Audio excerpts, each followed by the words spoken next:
Hello and a very warm welcome. बहुत बहुत स्वागत। और आज है 5th of June, world environment day. World environment day पे एक छोटा सा वीडियो मैं बना रहा हूं आप लोगों के लिए। और इस छोटे से वीडियो का पर्पस दो है। सबसे पहले कि वर्ल्ड एनवायरनमेंट डे, इसके थीम से आपको इंट्रोड्यूस करूं, और दूसरा वर्ल्ड एनवायरमेंटल डे को एक स्टार्टिंग पॉइंट समझते हुए इंडिया के सामने आज की डेट में वो कौन से 5 सबसे इंपॉर्टेंट, सबसे प्रेसिंग एनवायरमेंट प्रॉब्लम हैं जिनके बारे में आपको पता होना चाहिए। And as civil service aspirant, ये वो एनवायरमेंटल इश्यूज हैं जिन पे आपका फोकस भी होना चाहिए। बिकॉज अगर ये इंडिया के सामने सबसे बड़े एनवायरमेंटल इशू हैं तो इसमें कहीं कोई शक नहीं है कि आने वाले वक्त में इससे एग्जाम में भी क्वेश्चन पूछे जाने के चांसेस बढ़ जाते हैं। लेकिन सबसे पहले बात करते हैं वर्ल्ड एनवायरनमेंट डे।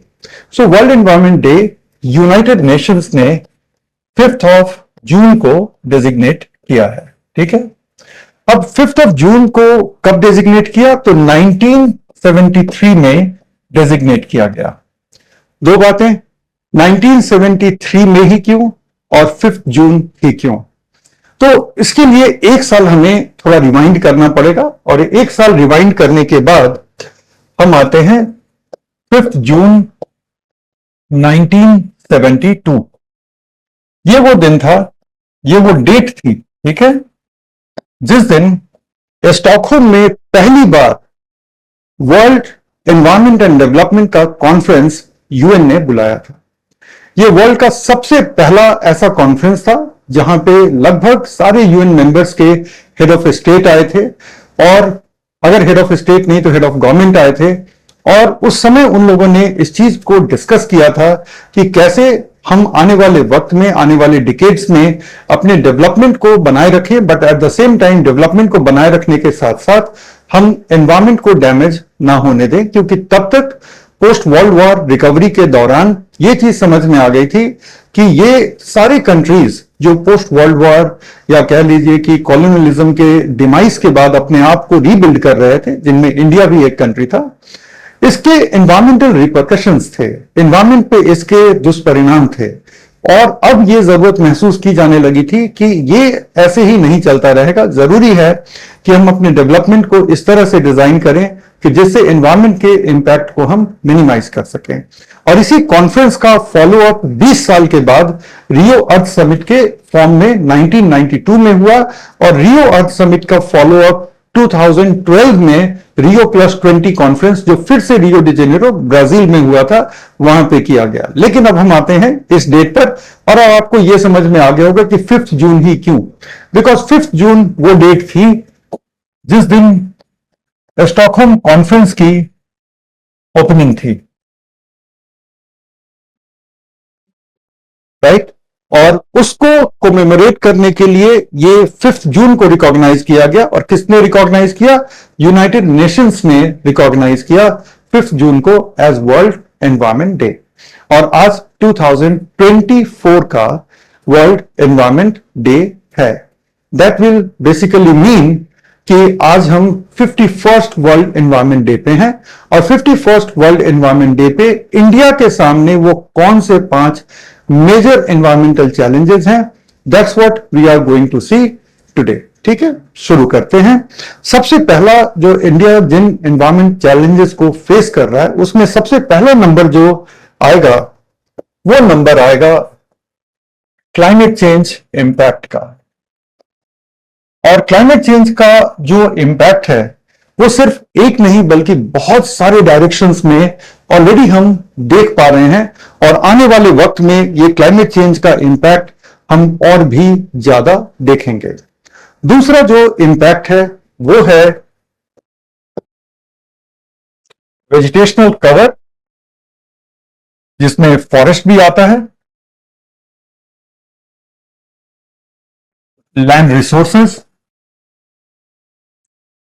एटसेट्रा। और अगर आप गौर करें यहां पे तो इस साल का 2024 के थीम को आप देखें। This is theme of 2024। What does the theme से?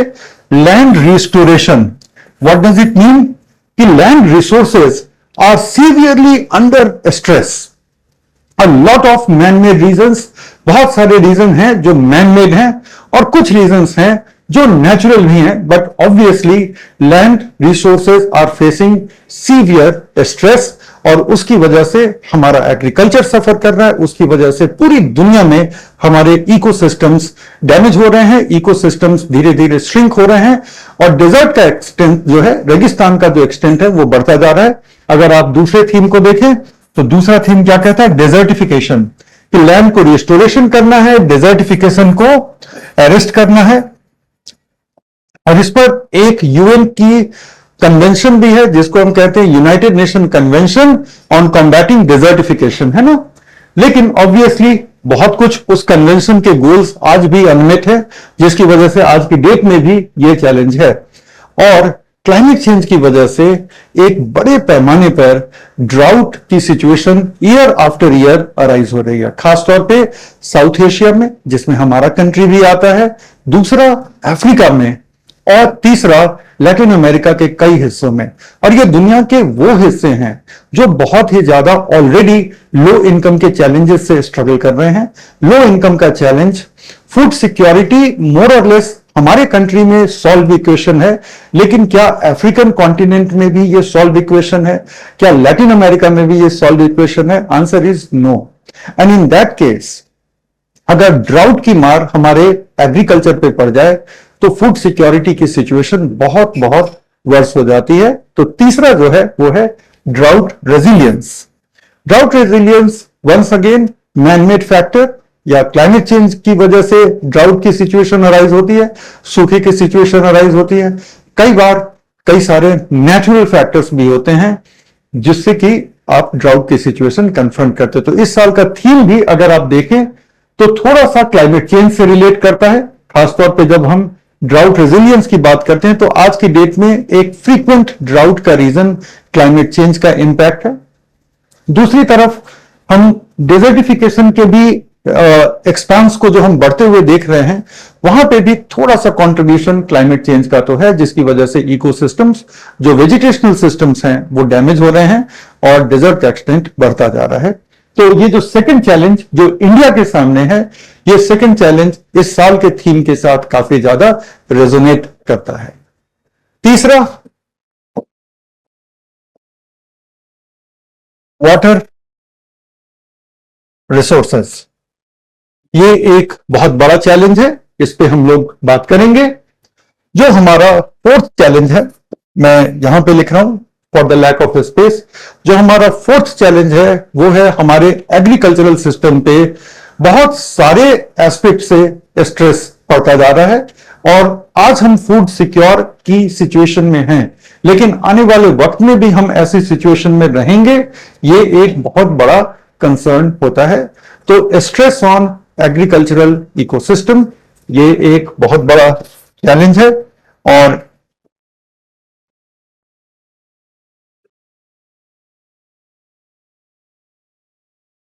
Stress on agricultural ecosystems. और हमारा फिफ्थ जो है वो है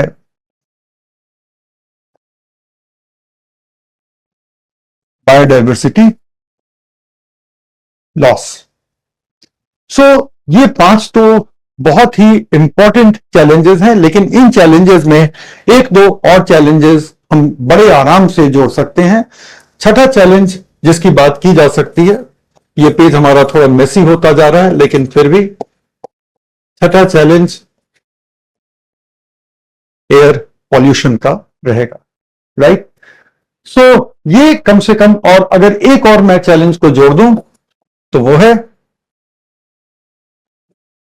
वेस्ट मैनेजमेंट का चैलेंज। चीजों को एक एक करके समझते हैं, इस बोर्ड को क्लियर करने की जरूरत नहीं है और ये कोई लेक्चर नहीं है जहां पर मैं नेसेसरीली इन टॉपिक्स को इन डिटेल पढ़ाऊंगा। मैं अपनी इकोलॉजी की क्लास में इन सारे टॉपिक्स के साथ डील करता ही हूं और इन डेप्थ डिस्कशन होती ही है, तो यहां पे पढ़ाने की जरूरत नहीं है। लेकिन एज ए टीचर मेरी जिम्मेदारी है कि मैं आप लोगों को अवेयर कराऊं कि ये इंडिया के सामने वो एनवायरमेंटल प्रॉब्लम है जहां पे you as the youth of the nation can contribute, जहां पर आपके योगदान की बहुत जरूरत है। देश की बागडोर आपके हाथ में ऑलरेडी पार्शियली है, आने वाले वक्त में देश की बागडोर और भी ज्यादा आपके हाथ में होगी। इसलिए ये प्रॉब्लम्स आपको पता होनी चाहिए। सबसे पहले हम लोग बात कर लेते हैं क्लाइमेट चेंज के इम्पैक्ट की। क्लाइमेट चेंज एक हकीकत है। आज की डेट में अगर हमारे कंट्री में देखें तो क्लाइमेट चेंज एक रियलिटी है। 2022 और अब 2024 ये दोनों ही हीट वेव इंडिया की रिकॉर्डेड हिस्ट्री के सबसे सीवियर हीट वेव रहे हैं। दिल्ली, जहां पे ये वीडियो रिकॉर्ड हो रहा है, यहां का टेम्परेचर 52.8 डिग्री सेंटीग्रेड तक इन मंथ्स में टच कर चुका है, जो कि इंडिया के रिकॉर्डेड हिस्ट्री में, जब से हम टेम्परेचर का रिकॉर्ड रख रहे हैं, किसी भी अर्बन एरिया के रिकॉर्डेड टेम्परेचर से ऑलरेडी ज्यादा है। यहां पे थोड़ा सा मीटेरोलॉजिकल डिपार्टमेंट का डिस्प्यूट था कि क्या वो सेंसर अच्छे से काम कर रहा था या नहीं कर रहा था, लेकिन इतना हम कह सकते हैं कि जो अभी हम हीट वेव को फेस कर रहे हैं, ये एक अनप्रेसिडेंटेड हीट वेव है। इसके बाद हम मानसून की इर्रेगुलरिटी देखते हैं। कुछ हद तक आप इसको एल नीनो के साथ कनेक्ट कर सकते हैं, लेकिन मानसून की जिस तरह से जितनी फ्रीक्वेंटली हम इरेगुलरिटीज देखते हैं, इससे एक चीज बिल्कुल क्लियर हो जाता है कि क्लाइमेट चेंज भी मानसून के पैटर्न को इंपैक्ट कर रही है। पूरी दुनिया में ग्लेशियर्स श्रिंक होते जा रहे हैं। हाल ही में वेनेजुएला अपने लास्ट सेट ऑफ ग्लेशियर्स को खो चुका है। मेक्सिको अपने ऑलमोस्ट 85% ग्लेशियर्स को खो चुका है। लगभग 1000 मीटर पर ईयर गंगोत्री और हिमालय के दूसरे ग्लेशियर श्रिंक कर रहे हैं। इतिहास इस चीज की गवाह होती है कि रिवर्स के साथ सिविलाइजेशंस राइज करती हैं और रिवर्स के साथ सिविलाइजेशंस का डिक्लाइन होता है। हम इमेजिन भी नहीं कर सकते हैं कि अगर गंगा नदी में ग्लेशियल मेल्टिंग की वजह से रिवर वाटर फ्लो कम होती है तो हमारे गैंजेटिक प्लेन की सिविलाइजेशन का क्या होगा। भारत का सबसे ज्यादा पॉपुलस एरिया यही है। भारत में फूड सिक्योरिटी अगर किसी एक रीजन की वजह से है तो वो इस मैदानी इलाके की वजह से है। कैन यू इमेजिन कि अगर हमारे पेरेनियल रिवर्स में वाटर का फ्लो कम हो जाए तो क्या होने जा रहा है। ये सब क्लाइमेट चेंज के इंपैक्ट हैं। हमारा ईस्टर्न कोस्ट साल दर साल एक के बाद एक सीवियर साइक्लोन्स को फेस कर रहा है। वो क्यों हो रहा है? फॉरेस्ट फायर्स हो रहे हैं। इस साल नैनीताल में फॉरेस्ट की फायर पहले किसी भी दूसरे साल के कंपैरिजन में बहुत ही ज्यादा भयावह थी। क्यों हुआ ऐसा? हर साल ये रूटीन क्यों बन गया है कि उत्तराखंड में, हिमाचल प्रदेश में, वेस्टर्न घाट में भी मैसिव फॉरेस्ट फायर होते हैं। ठीक है, उसको इंटरनेशनल कवरेज उतना नहीं मिल पाता है जितना कि अमेरिकन फॉरेस्ट फायर को मिल जाता है, या कनाडा के फॉरेस्ट फायर को मिल जाता है, या ऑस्ट्रेलिया के फॉरेस्ट फायर को मिल जाता है, लेकिन एक बड़े एक्सपांस ऑफ फॉरेस्ट हमारे कंट्री में डिस्ट्रॉय हो रहे हैं फॉरेस्ट फायर की वजह से। ऐसा क्यों है कि हमारे फॉरेस्ट में इतनी ज्यादा ड्राइनेस होती है कि फायर कहीं भी ट्रिगर हो जाए तो उसको फैलते टाइम नहीं लगता, और कंट्रोल करने के लिए एड़ी चोटी एक कर देनी होती है। तब भी कई बार कंट्रोल होता है, कई बार पूरी तरह से फिर भी कंट्रोल नहीं होता। ये सब के सब क्लाइमेट चेंज के इफेक्ट हैं जो हम ऑलरेडी फेस कर रहे हैं। हम उसको वो लेवल दें या हम उसको वो लेवल ना दें, लेकिन है तो वो क्लाइमेट चेंज का ही इंपैक्ट। इसी तरह से मैसिव रेन्स हमारे हिल्स में होते हैं। हमारे हिल्स में मैसिव लैंडस्लाइड होते हैं, बहुत लोगों की जान जाती है, इकोनॉमिक इंफ्रास्ट्रक्चर बर्बाद होता है। ये सब हो क्यों रहा है? Again the answer is the same. ये पूरा का पूरा क्लाइमेट ही बदल रहा है।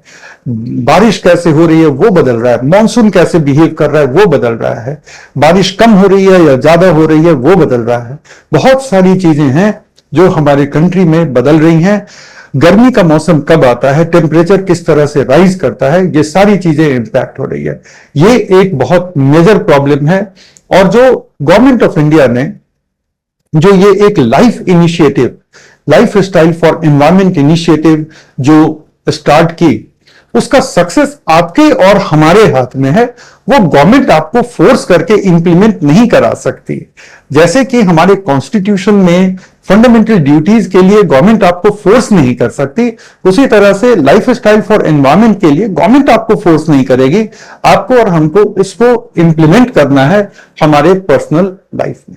सो यू कैन अंडरस्टैंड कि क्लाइमेट चेंज के इम्पैक्ट को, क्लाइमेट चेंज की सिवियरिटी को कम करने की जिम्मेदारी सिर्फ रिच कंट्रीज की नहीं है, सिर्फ हमारे देश के गवर्नमेंट की नहीं है, हमारे देश के बड़े कॉर्पोरेशंस की नहीं है, बल्कि ये जिम्मेदारी हम सब लोगों की कलेक्टिव है। ऑफ कोर्स गवर्नमेंट की, कॉर्पोरेशंस की, डेवलप्ड नेशंस की रिस्पॉन्सिबिलिटी होगी, लेकिन हमारी रिस्पॉन्सिबिलिटी उससे कोई कम नहीं हो जाती है। Let us move to the second challenge. जब हम कहते हैं वेजिटेशनल कवर, तो हम मेनली बात करते हैं इंडिया के फॉरेस्ट्स की।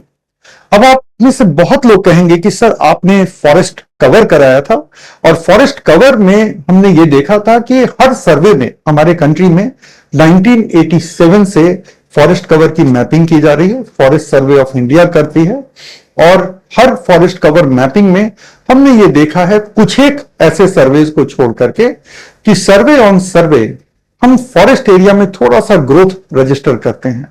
लेकिन अगर आप अपने आप से पूछें कि वो कितने परसेंट का ग्रोथ होता है, यू विल बी शॉक्ड कि 1% का भी ग्रोथ नहीं होता 2 साल के अंदर। क्या हम 33% की वो आइडियल सिनेरियो को टच कर पाए हैं? बिल्कुल नहीं कर पाए हैं। हमारा national mission for green India जो 2009 से इंप्लीमेंट हो रहा है, 2008 में कॉन्सेप्चुअलाइज हुआ था, 2009 से इंप्लीमेंट हो रहा है, क्या वो अपने मुकाम को, वो अपने उद्देश्यों को पूरा कर पाया है? इनमें से किसी का भी जवाब हाँ में नहीं है। उल्टा क्या हो रहा है कि हमारे फॉरेस्ट्स ऑलरेडी जो स्ट्रेस में हैं, जैसे कि फॉरेस्ट फायर, एनक्रोचमेंट वगैरह से, अब हमारे फॉरेस्ट बढ़ते हुए माइनिंग एक्टिविटीज से, बढ़ते हुए इंफ्रास्ट्रक्चर की जरूरतों से, बढ़ते हुए इंडस्ट्रीज या हाइड्रो इलेक्ट्रिक पावर प्रोजेक्ट वगैरह की वजह से फॉरेस्ट हमारे और भी स्ट्रेस में आ गए हैं। आज इस मौके पर इस वीडियो में मैं कोई डिस्प्यूटेड बात नहीं करना चाहता, लेकिन जिस तरह से हमने वक्त के साथ हमारे फॉरेस्ट कंजर्वेशन एक्ट को चेंज किया है, हम ये पाते हैं कि हमारे कंट्री में फॉरेस्ट लैंड को नॉन फॉरेस्ट पर्पसेस के लिए यूज करना धीरे धीरे आसान होता चला गया है। जैसे कि हमने एनवायरमेंटल इंपैक्ट असेसमेंट को डाइल्यूट किया है, तो ऐसा लगता है कि एनवायरमेंट को डैमेज करना हमने आसान कर दिया है। सब कुछ ईज ऑफ डूइंग बिजनेस नहीं हो सकता। बिजनेस आप ग्रो तब तक नहीं कर पाएंगे जब तक कि आप उसको एनवायरमेंट के साथ बैलेंस नहीं करते। आप 10 साल के लिए ग्रो कर लेंगे, लेकिन अगर किसी भी सेक्टर को या किसी भी इकोनॉमी को 50 साल, 100 साल, 200 साल, 500 साल अगर ग्रो करना है, तो वो हमेशा ही एनवायरमेंट के साथ होगा। और कुछ चीजें हैं जो एनवायरमेंट अलाउ नहीं करेंगी और उनको हमें छोड़ना पड़ेगा। तो हमारी कंट्री का जो वेजिटेशनल एरिया है, खासतौर पे फॉरेस्ट, वो ना सिर्फ कुछ नेचुरल फैक्टर्स की वजह से, जैसे फॉरेस्ट फायर वगैरह से, बल्कि increasing pressure from the human beings. और यहां पर अनफॉर्चुनेटली वो लोग भी आते हैं जो फॉरेस्ट के आसपास रह रहे होते हैं। आप किसी भी प्रैक्टिसिंग फॉरेस्टर से पूछिए कि एक प्रॉब्लम बताइए जो बहुत बड़ा प्रॉब्लम है आपके लिए, और वो कहेंगे इंक्रोचमेंट, अतिक्रमण, फॉरेस्ट की भूमि पर आसपास के लोगों के द्वारा अतिक्रमण, जिससे कि वो उस जमीन को अपने पर्पसेस के लिए इस्तेमाल कर सकें। फिर माइनिंग, इंडस्ट्री वगैरह वगैरह। तो आप देखते हैं कि हमारे देश का वेजिटेशनल कवर अंडर थ्रेट है। उसके बहुत सारे रेमिफिकेशन होते हैं। एक छोटा सा अगर दिलचस्प रेमिफिकेशन मैं बताऊं, तो हमारी कंट्री का प्रोजेक्ट एलिफेंट एक बहुत ही सक्सेसफुल कंजर्वेशन प्रोजेक्ट रहा है। लेकिन पता है कि प्रोजेक्ट एलिफेंट का सबसे बड़ा प्रॉब्लम एरिया क्या है? Man animal conflict, man elephant का कॉन्फ्लिक्ट। और हो क्यों रहा है? इसलिए हो रहा है कि जिस संख्या में, जिस अनुपात में एलिफेंट्स बढ़े हैं, उस अनुपात में वो फॉरेस्ट नहीं बढ़े, जिससे कि वो एलिफेंट को शरण मिले। जाहिर है कि एलिफेंट धीरे धीरे फॉरेस्ट एरिया से निकल करके आसपास की आबादी वाली एरिया में जाएंगे, और ये मैन एनिमल कॉन्फ्लिक्ट की सिचुएशन पैदा करता है। आप में से कई लोगों को जान करके ये हैरत होगा कि मैन एनिमल कॉन्फ्लिक्ट की वजह से इंडिया में ज्यादा एनिमल्स की जान जाती है compare to poaching. Poaching wild animals के लिए सबसे बड़ा प्रॉब्लम नहीं है जितना कि मैन एनिमल कॉन्फ्लिक्ट है। और याद रखिएगा कि मैन एनिमल कॉन्फ्लिक्ट में सिर्फ एनिमल की जान नहीं जाती है, बहुत सारे लोगों की जान जाती है। कई बार ये संख्या लोगों की ज्यादा होती है, एनिमल की कम होती है। So this is the impact, one of the impacts of vegetational cover. मैंने यहां पे 5th पॉइंट लिखा है बायोडाइवर्सिटी लॉस। मैंने अपनी क्लासेस में भी कराया है कि बायोडाइवर्सिटी लॉस का जो सबसे बड़ा रीजन है वो है हैबिटेट डिस्ट्रक्शन। और हैबिटेट्स कैसे डिस्ट्रॉय हो रहे हैं? हैबिटेट्स कुछ यूं डिस्ट्रॉय हो रहे हैं कि हमारा वेजिटेशनल कवर डिस्ट्रॉय हो रहा है, और यही वो वेजिटेशनल कवर है, यही नेचुरल इकोसिस्टम्स हैं, फॉरेस्ट्स हैं, जहां पे बायोडाइवर्सिटी को शेल्टर मिलती है, जहां पे बायोडाइवर्सिटी डेवलप होती है। आप इस शेल्टर को डैमेज कर दें, आप इस शेल्टर को किसी माइनिंग प्रोजेक्ट में बदल दें, किसी हाइड्रो इलेक्ट्रिक पावर प्रोजेक्ट में बदल दें, और ये शेल्टर गई और इस शेल्टर पर डिपेंडेंट बायोडाइवर्सिटी गई। और इससे जुड़ा हुआ जो प्रॉब्लम है वो है land resources. Intensification of agriculture, जो कि एक वक्त में हमारे कंट्री की यूज थी, जिसको हम ग्रीन रेवोल्यूशन भी कहते हैं, जहां पे हमने क्रॉपिंग साइकिल को इंटेंसिफाई किया, हमने रिसोर्सेज को इंटेंसिफाई किया, इरिगेशन बढ़ाई, फर्टिलाइजर्स बढ़ाए, ये सब कुछ किया हमने, और हम एक फूड इनसिक्योर कंट्री से फूड सिक्योर कंट्री बने। लेकिन इसकी हमने एक बहुत बड़ी कीमत अदा की। समय रहते हमें ग्रीन रेवोल्यूशन से एवर ग्रीन रेवोल्यूशन की तरफ मूव कर जाना चाहिए था, हम नहीं कर पाए, और हम नहीं कर पाए, और आज उसकी वजह से रीजन ये है कि हमारे कंट्री में बहुत बड़ी क्वांटिटी में लैंड ऑलरेडी सलाइन हो चुकी है। सलाइन सॉइल जो है वो खेती के लिए बहुत ही उपयुक्त नहीं होता, बल्कि हम ऐसे बोलें तो saline soil is one of the least productive soils in the field of agriculture. तो हमारे कंट्री में सॉइल सैलिनिटी एक बहुत बड़ी समस्या है, क्योंकि समय रहते हमने वो ट्रांजिशन ही नहीं किया जिसकी बात कर रहे थे डॉक्टर एम एस स्वामीनाथन भी कर रहे थे, और बहुत लोग जो एग्रीकल्चर को भी इन्वायरमेंटल लेंस से देखते हैं वो भी कर रहे थे। लेकिन ऐसा कहां हुआ? और ऐसा इसलिए नहीं हुआ बिकॉज हम हमेशा ही एग्रीकल्चरल आउटपुट पे फोकस रहे rather than sustaining the agricultural output. तो लैंड की सैलिनिटी है, फिर जो ड्राउट का कंडीशन बनता है उसकी वजह से भी लैंड की फर्टिलिटी जाती रहती है। वेजिटेशनल कवर अगर आसपास का चला जाए तो जो कल्टीवेबल लैंड है उसकी भी क्वालिटी डिटोरिएट होती है। क्लाइमेट चेंज की वजह से जो हीट वेव्स हैं उनकी वजह से भी लैंड की क्वालिटी डिटोरिएट होती है, और ये सब जो होता है तो धीरे धीरे डेजर्ट का रेंज बढ़ता चला जाता है, डेजर्ट का विस्तार बढ़ता चला जाता है। तो आज की डेट में हमारे कंट्री में लैंड रिसोर्सेज भी बड़े सीवियर स्ट्रेस के हालत से गुजर रहे हैं, और वो इस साल का थीम भी है। क्योंकि अगर इस तरह से हमने लैंड रिसोर्सेज को जाने दिया तो बहुत सारे इकोसिस्टम्स जाते रहेंगे, हमारा एग्रीकल्चरल इकोसिस्टम भी धीरे धीरे एक पॉइंट ऑफ नो रिटर्न पे आ जाएगा, और उसको अगर हमने नहीं अरेस्ट किया तो पूरी दुनिया की फूड सिक्योरिटी एट क्वेश्चन होगी। और धीरे धीरे ये हम लोगों को हिट करता है। पहले लगता था कि हीट वेव किसी दूसरे कंट्री की प्रॉब्लम है, हीट वेव मिडिल ईस्ट की प्रॉब्लम है, हीट वेव इंडिया की प्रॉब्लम नहीं है। और जब ये इंडिया की प्रॉब्लम हुई तो ये हमें फिजिकली हिट करता है। लोगों की प्रोडक्टिविटी कम हो गई, लोग दिन में निकलना कम कर देते हैं। उन लोगों की सोचिए जो दिन में बाहर दुकान लगाते हैं और वही उनके डेली इनकम का जरिया है, उनके बारे में सोचिए। उनके बारे में सोचिए जो कंस्ट्रक्शन साइट पे काम करते हैं और वही उनके आजीविका है, उनके दिन की आजीविका है, उनके बारे में भी आप सोचिए, and then it hits home, right. So हमारा दूसरा प्रॉब्लम, तीसरा वाटर रिसोर्सेस। थोड़ा सा फ्लैशबैक में जाएं और 2019 की बात करते हैं। 2019 में चेन्नई शहर अनप्रेसिडेंटेड वाटर क्राइसिस से गुजरा था, almost for 10-12 days. Unprecedented water crisis, आप में से ज्यादातर लोगों को इसका इल्म नहीं होगा। 2024 इस साल का बेंगलोर का वाटर क्राइसिस तो याद होगा। मैं बहुत लोगों को जानता हूं जो बेंगलोर छोड़ करके अपने नेटिव ट्रेन की फ्लाइट और ट्रेन पकड़ करके चले गए थे। It was so bad in Bangalore. और सबसे इंपॉर्टेंट बात जो हमें रियलाइज करनी चाहिए कि यह प्रॉब्लम ऐसा नहीं है कि वो सिर्फ बेंगलोर तक ही कन्फाइंड है और रहेगी। ये इंडिया के किसी भी बड़े सिटी को हिट कर सकती है।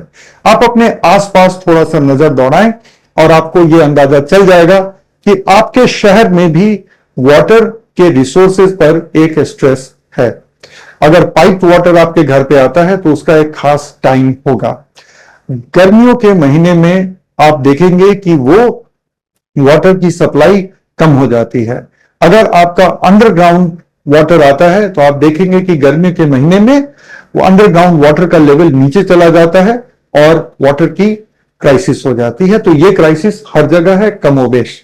इंडिया के बड़े सिटीज जहां पे बहुत बड़ी संख्या में लोग आश्रित हैं, जहां पे रहते हैं, वहां पे ये प्रॉब्लम ज्यादा एक्सेंचुएट हो जाती है, ज्यादा बड़ी लगती है। लेकिन ये प्रॉब्लम है तो ऑलमोस्ट सारे अर्बनाइज सेंटर में।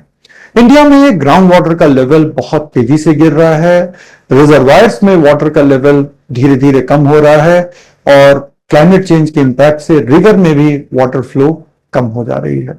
ये एक बहुत बड़ा प्रॉब्लम हो सकता है इंडिया जैसे पॉपुलस कंट्री में, जहां पे आज हम दुनिया के सबसे पॉपुलस कंट्री में से एक हैं। सब में से एक क्या है, नंबर 1 पे है, राइट। उसके बाद फोर्थ प्रॉब्लम है स्ट्रेस ऑन एग्रीकल्चरल इकोसिस्टम। ये पिछले 2-3 पॉइंट का एक कंबाइंड फॉर्म है, लेकिन इसको मैंने अलग से इंक्लूड किया है। सबसे पहली बात तो हो जाती है कि हमारे कंट्री में रेन इरेटिक हो गया है। कई बार जरूरत से ज्यादा बारिश होती है, इट डिस्ट्रॉयज द क्रॉप। कई बार बहुत कम बारिश होती है, लेट से बारिश होती है, and that also damages the crop. कई बार यह भी होता है कि रेन का मामला ठीक है, लेकिन हीट वेव आ गई, उसकी वजह से क्रॉप डिस्ट्रॉय हो गया। हमने सॉइल की क्वालिटी की बात की है, राइट। और ये सारी चीजें एग्रीकल्चरल सिस्टम को स्ट्रेस में डालती हैं।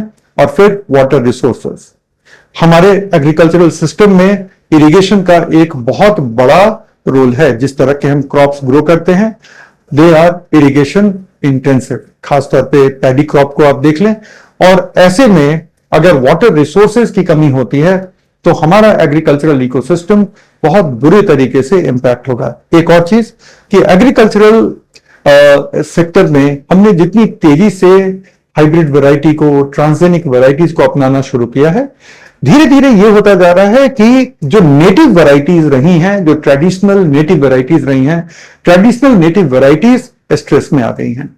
और उनकी वजह से ये बहुत ज्यादा अब मुमकिन है कि हम अपनी ट्रेडिशनल वैरायटीज को पूरी तरह से खो देंगे। फॉर एग्जांपल, इंडिया में 97% जो कॉटन की कल्टीवेशन होती है वो बीटी कॉटन की कल्टीवेशन होती है, जो कि एक बायोटेक्नोलॉजी का प्रोडक्ट है। It is not the traditional cotton variety जो हमारे कंट्री में ग्रो हो रहा था। तो हमारा एग्रीकल्चरल सिस्टम एक बहुत सीवियर स्ट्रेन में है और ये हमारे फूड सिक्योरिटी को इंपैक्ट कर सकता है। Fifth, biodiversity loss. इंडिया में कुछ ऐसे एरियाज हैं जो बहुत बड़े प्रोपोर्शन ऑफ बायोडाइवर्सिटी को सपोर्ट करते हैं। वेस्टर्न घाट उनमें से एक है। Western Ghat is one such area which has always been endowed with a large biodiversity, but at the same time जो बहुत ही ज्यादा थ्रेटन रहा है। अगर यहां पे बायोडाइवर्सिटी बहुत ज्यादा है, बहुत सारे इंडेमिक स्पीसीज हैं जो कहीं और नहीं पाए जाते, बहुत सारे इंडेमिक स्पीसीज हैं, but at the same time वही वेस्टर्न घाट एक बहुत मेजर लेवल पर क्लाइमेट चेंज से इंपैक्ट हो रहा है और ह्यूमन इंटरफेरेंस से इंपैक्ट हो रहा है। 2010-11 से कोशिश की जा रही है कि वेस्टर्न घाट में ह्यूमन इंटरफेरेंस को जहां तक हो सके कम किया जाए। गाडगिल कमेटी बनी, गाडगिल कमेटी की रिपोर्ट अच्छी नहीं लगी तो कस्तूरी रंगन कमेटी बनी, ये सब कुछ हुआ, but at the end of the day Western Ghat पे जो थ्रेट है वो थ्रेट कम नहीं हुआ। ऐसे ही वेस्टर्न घाट दुनिया के 8 हॉटेस्ट हॉटस्पॉट में से एक नहीं है। हॉटेस्ट हॉटस्पॉट से मतलब है कि यहां पे बायोडाइवर्सिटी की richness is very very high, but at the same time यहां पर थ्रेट का लेवल भी बहुत ज्यादा है। अब सिर्फ वेस्टर्न घाट की बात नहीं है, अगर हम ईस्टर्न हिमालय की बात करें तो वहां पे भी ह्यूमन इंटरफेरेंस बहुत ज्यादा है और वहां पे इंसर्जेंसी की प्रॉब्लम है। उसकी वजह से भी एक दूसरे टाइप का ह्यूमन इंटरवेंशन है और बायोडाइवर्सिटी का बहुत तेजी से लॉस हो रहा है। बहुत सारी ऐसी स्पीसीज को हम खोते जा रहे हैं जिनको कभी हमने डिस्कवर ही नहीं किया। तो चूंकि हमने उनको कभी डिस्कवर नहीं किया तो उनके खोने की भी हमें खबर नहीं मिलती है। लेकिन जिनको बायोडाइवर्सिटी की एक्सटिंक्शन की समझ है, उनको पता है कि हम कितनी तेजी से स्पीसीज को खो रहे हैं। इसमें किसी को कोई डाउट नहीं है कि हम एक मास एक्सटिंक्शन के दौर से गुजर रहे हैं। इसको भी अगर हम पिछले कुछ फैक्टर से जोड़ करके देखें तो हमें रीजंस बखूबी समझ में आते हैं। इसलिए इन सारे टॉपिक्स पर न सिर्फ आपकी एकेडमिक समझ होनी चाहिए, बल्कि कहीं ना कहीं एक जिम्मेदार सिटीजन के रूप में भी आपके इनिशिएटिव होने चाहिए। कुछ भी, एक छोटी सी भी पहल, लेकिन इतने बड़े कंट्री में इतने सारे लोगों की छोटी छोटी पहल भी बहुत बड़ा इंपैक्ट करके चली जाएगी। इसलिए छोटी पहल को कभी भी अंडर एस्टिमेट मत कीजिएगा। छठा जो है एयर पॉल्यूशन। नॉर्थ इंडिया में गैंजेटिक प्लेन में वर्ल्ड हेल्थ ऑर्गेनाइजेशन का अंदाजा है कि हम लोग जितना जी सकते हैं उससे 12 साल कम जी रहे हैं। और उससे 12 साल कम इसलिए जी रहे हैं क्योंकि हम जो एयर को ब्रीथ कर रहे हैं वो कई तरह की डिजीजेस का रीजन बनेगा। ये ना सिर्फ हमारे रेस्पिरेटरी सिस्टम को खराब करेगा, बल्कि हमारे कार्डियोवैस्कुलर सिस्टम को भी अफेक्ट करेगा, हमारे इम्यून सिस्टम को भी अफेक्ट करेगा, हमारे ब्रेन फंक्शन को भी अफेक्ट करेगा। हम क्या क्या नहीं इनहेल करते, तरह तरह के पार्टिकुलेट मैटर जिसमें लेड वगैरह जैसे मैटर भी शामिल हैं, एक से बढ़कर एक टॉक्सिक गैसेस जिसमें बेंजीन वगैरह शामिल है, बेंजोपायरीन भी शामिल है ना। ये सब हमारे बॉडी को कई तरह से इंपैक्ट करते हैं। और ये सारे इंपैक्ट, ऐसा नहीं है कि मेडिकल साइंस ऑलरेडी समझ चुका है, बहुत सारे इंपैक्ट हैं जिनको आज भी हम कायदे से समझ नहीं पाए हैं, बट वो हमारे बॉडी को इंपैक्ट कर रहे हैं। पूरी दुनिया में सबसे बुरे एयर क्वालिटी का अगर कोई फील्ड है तो वो है नॉर्थ इंडिया का रिवर प्लेन्स, जिसमें दिल्ली भी आती है, दिल्ली के नॉर्दर्न एरियाज भी आते हैं, हरियाणा पंजाब भी आता है, फिर यूपी बिहार ये सब भी आते हैं, राजस्थान भी आता है, मध्य प्रदेश भी आता है। सो वर्ल्ड हेल्थ ऑर्गेनाइजेशन का कहना है कि दुनिया में अगर कोई ऐसा ह्यूमन सेटलमेंट है जहां पे साल के 365 दिनों में 200 से ज्यादा दिन बहुत ही बुरे क्वालिटी की एयर लोग ब्रीथ करते हैं, तो वो ये एरिया है। तो we are in northern India, we are inhaling the worst toxic air that is possible in this world, जो हमारे हेल्थ को इंपैक्ट कर रहा है। वो इसलिए हमें नहीं पता चलता क्योंकि वो बहुत स्लोली इंपैक्ट कर रहा है।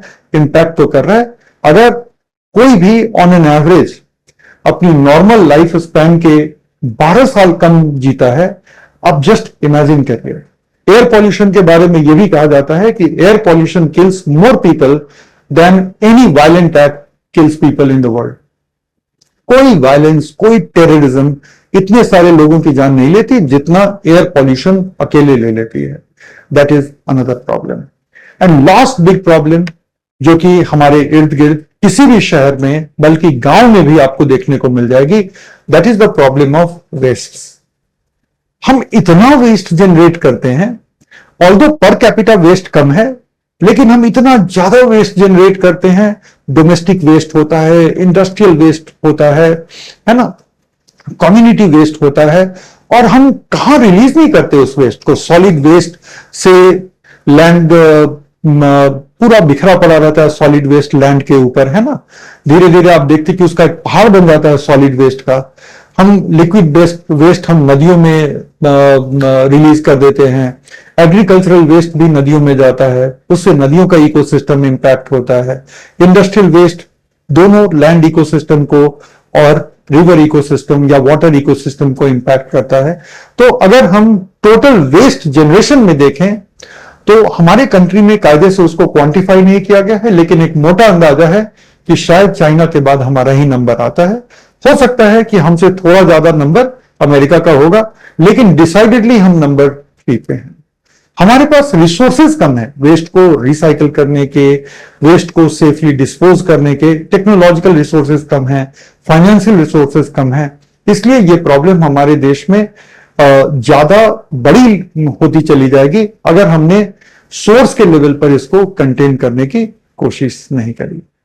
तो ये हमारे कुछ 7 प्रॉब्लम्स हैं जिसके बारे में आपको एक अवेयरनेस होनी चाहिए। एक इनिशिएटिव के लेवल पे अवेयरनेस की बात तो मैंने की ही, एंड डेफिनेटली जब आप एग्जाम की भी तैयारी कर रहे हैं तो इन चीजों पर आप अवेयरनेस जरूर से डेवलप करेंगे। मेरी एनवायरमेंट की क्लासेस में ये सारे थीम काफी डिटेल में कवर होते हैं, लाइक एयर पोल्यूशन में एसिड रेन पे भी बात होगी, ओजोन लेयर डिप्लीशन की भी बात होगी। लेकिन खैर यहां पे अभी पर्पस मेरी क्लासेस के बारे में बताने का नहीं है। लेकिन आप में से बहुत सारे ऐसे लोग हैं जो मेरे क्लास के पार्ट नहीं है, तो आपके लिए ये मैसेज है कि इन पे एज अ सिटीजन जो आपका इनिशिएटिव होगा वो तो आप लीजिए ही, लेकिन अपने सिविल सर्विस के एनवायरमेंटल इकोलॉजी के प्रिपरेशन में इन टॉपिक्स को आप ज्यादा तवज्जो देंगे। किसी न किसी फॉर्म में प्रीलिम और मेंस दोनों में ही क्वेश्चन आएंगे, and not to mention interview में भी कुछ बात तो चल ही सकती है। On that note I am signing off, doctor Abhishek Kumar. फिर मिलते हैं। Goodbye and good luck to all of you.